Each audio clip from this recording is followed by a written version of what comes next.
Video போட்டு ரொம்ப நாள் ஆச்சு. இன்றைக்கி நாம் என்ன பண்ணுறோம் அப்படின்னா, நம்ம தோட்டத்தில் இருந்தே கத்திரிக்காய், முருங்கைக்காய் எல்லாம் பறித்து பொரியல் பண்ண போகிறோம். ஸோ அதுக்கு ஃபஸ்ட் நம்ம கத்திரிக்காய், முருங்கைக்காய் பறிச்சுக்கலாம்.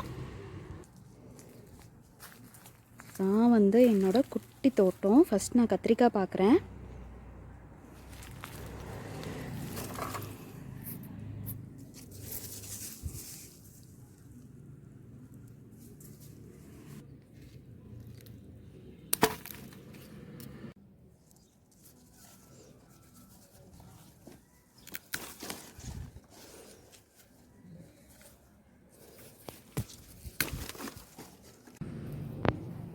இந்த ஒரு முருங்கைக்காய் நமக்கு போதும். ஸோ இப்போ தேவையான பச்சை மிளகாய் பார்க்கலாம். செடியிலே பழுக்க விட்டுருக்கேன். வரமிளகாய்க்கு யூஸ் ஆகிக்கும். எங்களுக்கு நிறையா மிளகாய் செடி முளைச்சிருச்சு. அதனால்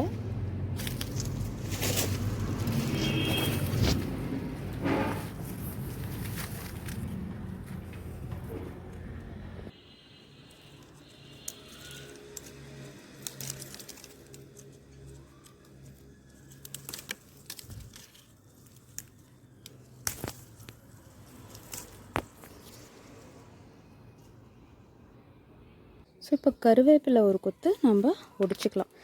கருவேப்பிலை மட்டும் எப்போவுமே நீங்கள் ஒடிச்சு விட்டால் தான் நல்லா வளரும். இப்படி ஒடிச்சு விட்டிங்கன்னா இந்த சைடு 2 கிளை வரும். நாமளே வீட்டில் வளர்த்தி நம்ம சமையலுக்கு தேவையானதை பறிச்சுட்டு வந்தாச்சு. இன்றைக்கி இதை எப்படி பொரியல் பண்ணலாம், இது கூட என்னென்ன ஆட் பண்ணுறோம் அப்படிங்கிறத நம்ம இன்னி வீடியோவில் பார்க்கலாம். ஆயில் சூடாயிடுச்சு. இப்போ நான் கடுகு, கடலைப்பருப்பு போட்டு தாளிச்சிக்கலாம்.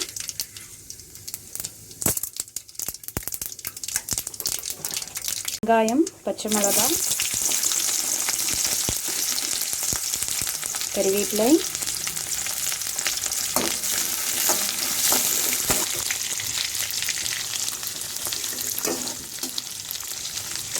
இப்போ ஒரு தக்காளி ஆட் பண்ணிக்கலாம். ஸோ இதில் ஒரு உருளைக்கிழங்கு ஆட் பண்ணிக்கலாம். இப்போது முருங்கைக்காய். ஸோ இப்போ பலா கொட்டை நம்ம இதில் ஆட் பண்ணிக்கலாம். சும்மா இது வாங்கிட்டு வந்ததுலேருந்து ஒரு 4 இருந்தது, அதையும் இதில் ஆட் பண்ணிக்கலாம். இப்போ கத்திரிக்காய் போட்டுக்கலாம்.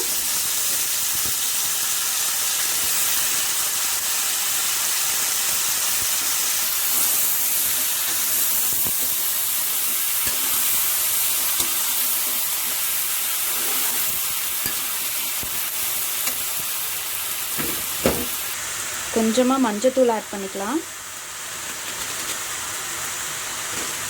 இப்போ சாம்பார் பொடி,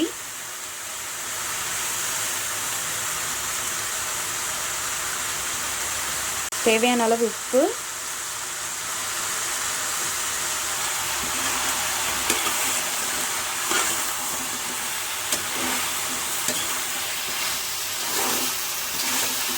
காய் எல்லாமே தண்ணி விடும். ஒரு 5 மினிட்ஸ் நல்லா பெரட்டி விட்டு க்ளோஸ் பண்ணி வச்சுட்டு அதுக்கப்புறம் நம்ம தண்ணி ஊற்றி குக் பண்ணிக்கலாம். தண்ணி ஊற்றி மூடி வச்சு குக் பண்ணிக்கலாம். ஸோ நல்லா பாதி தண்ணி சுண்ணதுக்கப்புறம் உப்பு காரம் பார்த்து வேணும்னு ஆட் பண்ணிக்கலாம். ஓகே, நம்மளோட சமையல் ரெடி.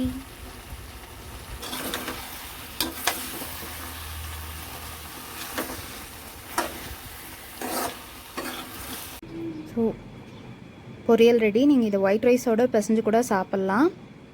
வீட்டில் ட்ரை பண்ணி பாருங்கள். எப்படி இருக்குன்னு ஃபீட்பேக் ஷேர் பண்ணுங்கள்.